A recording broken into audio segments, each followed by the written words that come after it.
Salut à tous, on continue notre série de vidéos sur le Tokyo Game Show 2024. Pour cette 5e vidéo, on va faire le tour du stand de Level 5, un bon prétexte pour vous présenter leur prochain gros titre à sortir.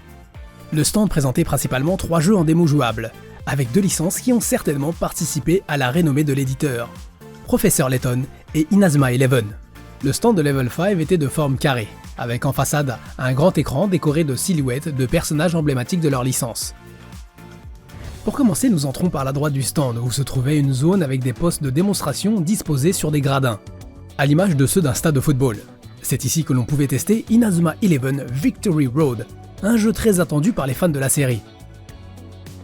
Inazuma Eleven est une franchise qui a littéralement cartonné au Japon. Il faut reconnaître que Level 5 a le savoir-faire pour créer des univers attrayants, avec des histoires et des personnages captivants, qui séduisent aussi bien le jeune public que ceux qui ont gardé une âme de shonen. Rien qu'au Japon, cette série a dépassé les 8 300 000 unités. Le premier Inazuma Eleven est sorti sur DS en 2008. C'est une série de RPG basée sur le thème du football. Lors des matchs, on ne contrôle pas vraiment les joueurs, mais on peut les guider à l'aide du stylet, pour par exemple indiquer où envoyer le ballon. Quand le joueur en possession du ballon rencontre un autre joueur, un menu apparaît proposant un choix de plusieurs actions, avec pour certains joueurs la possibilité de sélectionner des super techniques.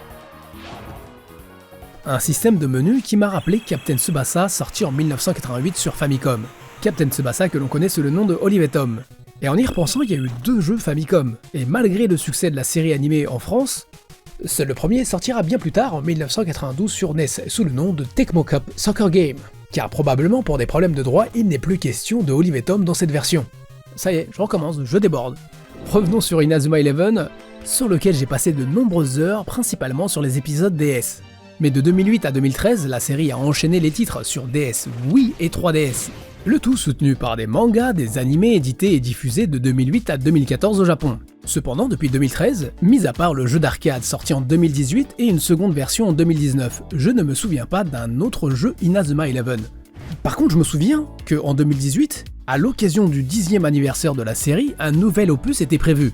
D'ailleurs, voici quelques images que j'ai tournées lors du Tokyo Game Show de 2018, où une démo jouable du jeu, intitulée en japonais Inazuma Eleven Alice no Tenbin, était présentée. Le jeu devait sortir en parallèle avec la diffusion de l'animé du même nom, mais fin septembre, lors de la diffusion du dernier épisode de l'animé, Level 5, via leur blog, annonce que le jeu sera repoussé et renommé Inazuma Eleven Victory Road. Ce jeu a été ensuite montré lors du Tokyo Game Show de 2023 avec une sortie prévue à l'époque pour 2023. Puis il a été reporté à 2024 et désormais la sortie est fixée à juin 2025 pour Nintendo Switch, PlayStation 5, PlayStation 4, Steam et pour mobile sur iOS et Android. On peut comprendre que plusieurs années de développement ont été consacrées à cet épisode. Graphiquement, le jeu a bien évolué depuis la version présentée en 2018, surtout sur PS5 où le jeu est plus fluide. Ensuite, ce n'est pas une révolution graphique et je ne pense pas que ce soit leur objectif. Car je pense surtout qu'ils visent un jeune public avec pour plateforme de prédilection la Switch, qui aujourd'hui a remplacé la DS et la 3DS. Mais c'est propre, avec cette patte particulière de Level 5 et cette ambiance agréable de ville japonaise et une petite pointe de nostalgie. On y retrouve ce principe de combat qui se lance en parlant à certains PNJ, avec des mécaniques mélangeant pierre, feuille, ciseaux, un principe d'éléments et une jauge indiquant quand chaque personnage peut faire une action.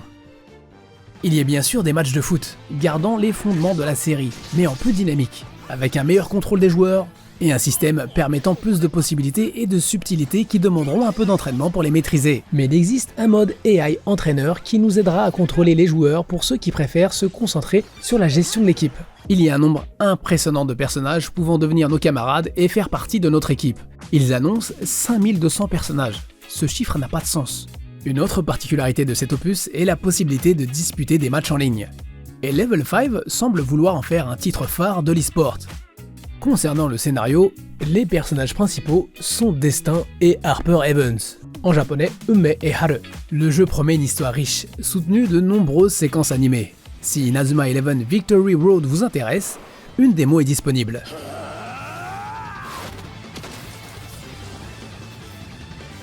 On passe à l'opposé pour aller à gauche du stand. Changer radicalement de décor avec cette ambiance bois enchanté pour tester Fantasy Life Ai, la voleuse de temps. Un autre jeu très attendu annoncé lors du Nintendo Direct de février 2023. Présenté également au Tokyo Game Show de la même année où il était prévu pour sortir courant 2023. Mais il sera finalement repoussé pour avril 2025. Le premier Fantasy Life est sorti fin 2012 sur Nintendo 3DS au Japon, un jeu qui avait attiré mon attention.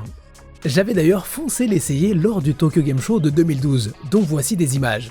Il y avait plusieurs raisons pour lesquelles je m'intéressais à ce titre. Ce jeu fut d'abord présenté en 2009 par Level 5, avec au développement Brownies, une société dirigée par Shinichi Kameoka, un ancien de Square Enix qui a travaillé sur le character design de la série des Secrets of Mana, et fut également le producteur de Mother 3. Et pour les musiques, Nobuo Uematsu, renommé pour les musiques de Final Fantasy. En 2010, il sera annoncé pour 3DS, avec des graphismes revus et un univers basé sur les illustrations de Yoshitaka Amano, là encore connu pour ses travaux sur la série Final Fantasy. C'était aussi l'un des premiers RPG pour 3DS que j'avais repéré proposant un monde ouvert, une sorte de mélange entre Rune Factory et Animal Crossing. Et justement, quelques mois avant la sortie de Fantasy Life, sortira Rune Factory 4 et Animal Crossing, me laissant bien moins de temps pour jouer à Fantasy Life. D'ailleurs, les captures d'images que vous voyez ici sont de la version sortie en 2013, Fantasy Life Link. C'est fondamentalement le même jeu avec du contenu supplémentaire et l'ajout de fonctionnalités réseau. Par exemple, il est possible de jouer jusqu'à 3 joueurs en local ou en ligne. C'est un jeu que j'ai trouvé fun et prenant, surtout pour le contenu qu'il proposait pour un jeu Nintendo 3DS de 2012. Il permet de choisir entre plusieurs métiers, soldat du royaume, mercenaire, chasseur, magicien, mais il y a aussi d'autres métiers moins orientés combat, comme menuisier, cuisinier, alchimiste, bûcheron, forgeron, couturier ou pêcheur. Chacun de ces métiers se complète et on peut en changer en cours de partie. Par exemple, j'avais commencé en tant que soldat du royaume, et comme j'avais besoin d'armes et d'équipements, je suis devenu forgeron. Mais pour fabriquer des armes, il me fallait des métaux et du bois. Donc je suis passé mineur, puis bûcheron, pour continuer au final à tester tous les métiers. Chaque métier a des niveaux à débloquer en exécutant des quêtes pour obtenir des habilités, des magies ou de nouvelles recettes pour fabriquer des objets. Au cours de l'aventure, on rencontre des personnages que l'on pourra inviter pour nous accompagner et nous aider à affronter les monstres. Hormis les petites histoires et les quêtes liées à chaque métier, il y a une trame principale.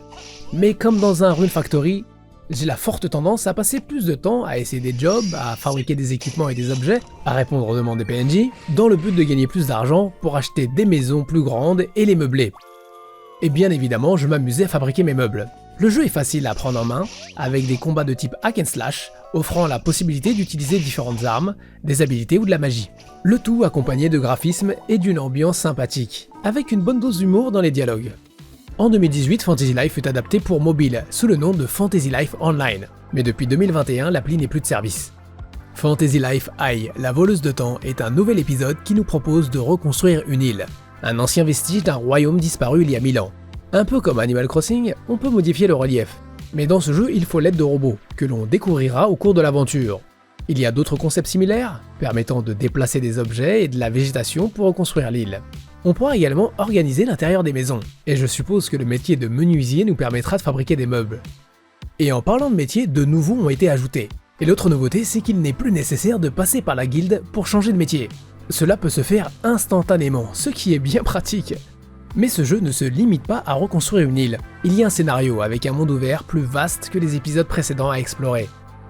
On pourra désormais sauter, grimper et nager, avec la possibilité de jouer à 2 avec 2 manettes et jusqu'à 4 joueurs en ligne.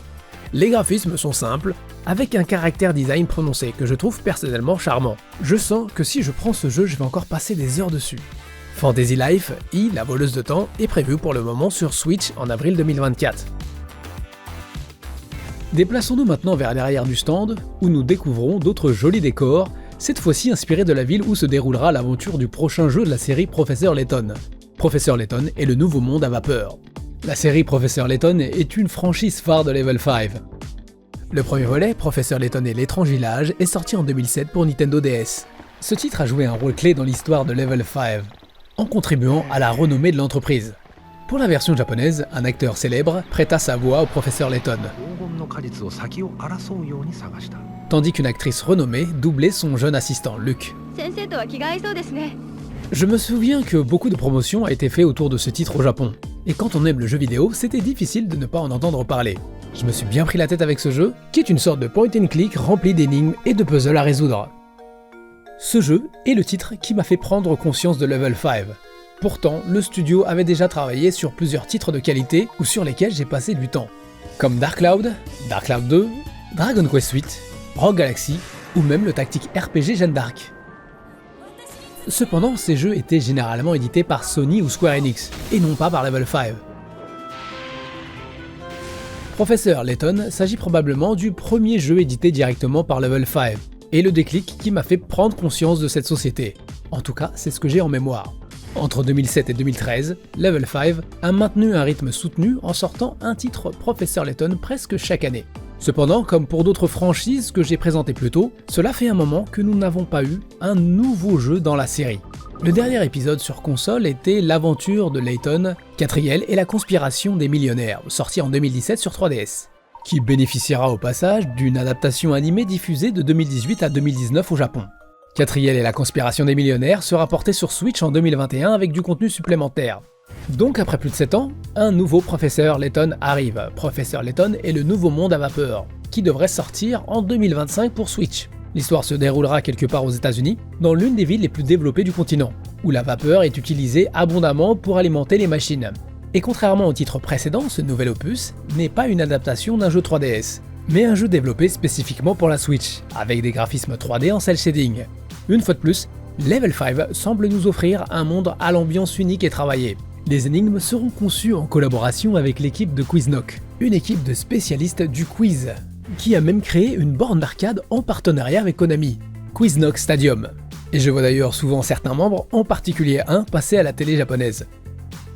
Voilà, nous avons fait le tour du stand de Level 5 et je trouve surprenant qu'il n'y avait pas de poste de démonstration pour Decapolis, ce RPG visuellement prometteur qui met en scène un jeune détective.